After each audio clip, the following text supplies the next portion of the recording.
আমি নিজে বলছি, আমার বুঝ হওয়ার পরে আমি কারো জন্য এতটা কাঁদি নাই। আমি আমার এই নওজোয়ান শহীদ শরীফ উসমান হাদি রাহিমাহুল্লাহ তাআলা, তার জন্য আমার চোখের পানি যেটুকু পড়েছে। আমার শায়েখ আল্লামা মুফতি মুশতাকুন নবী, আমার জীবনে দুজন সাধারণ মানুষের জন্য, দুজনের জন্য জীবনে কাঁদছি। শরীফ উসমান হাদি কলিজায় ইমান, কলিজায় কোরআন, আর কলিজায় ছিল দেশপ্রেম। না, এত মানুষ তার জন্য কাঁদবে কেন? হয়তো বা স্পষ্ট দলিল সে হাফিজ কোরআন ছিল। কাসিমি, আমি তাকে দেখছি বাচ্চার মতো অজরে কাঁদছে। একসাথে ভাত খাইতে বসছি, ভাতের থালার সামনে পর্যন্ত হুজুরে দেখছি কাঁদতেছে। কয় মাওলানা, আমি তো ছেলেটারে ভুলতে পারছি না। আজকে তোমরা দেখছো, সারা পৃথিবী দেখছে, একজন 33 বছর বয়সের যুবক। এই যুবক ইমানদার ছিল। আমার প্রিয় ভাই, আমার কলিজার টুকরা ভাই শহীদ শরীফ উসমান হাদি রাহমাতুল্লাহ আলাই, এই নওজোয়ান ইমানদার নওজোয়ান 5 ওয়াক্ত নামাজ সে পড়ত প্রতিদিন। খুদার কসম, ফজরের নামাজ সে জামাতে পড়ত।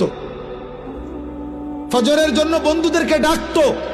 ফজরের নামাজ পড়ে তার সংসদীয় এলাকা, যেখান থেকে সে স্বতন্ত্র প্রার্থী হতে চেয়েছে, সেখানে ওয়ার্কিং করত। যেদিন গুলিবিদ্ধ হয়েছে সেদিন তো সে জুমার নামাজ পড়ে আল্লাহকে সেজদা দিয়ে মসজিদ থেকে বাইর হয়েছে। এর কিছুক্ষণের মধ্যেই সে গুলিবিদ্ধ হয়েছে। সে হাফেজে কোরআন ছিল, তার বাবা আলেম ছিলেন, তার বড় ভাই আলেম, সে মাদ্রাসার ছাত্র ছিল, সে আল্লাহকে ভালোবাসতো, পাক্কা ইমানদার ছিল।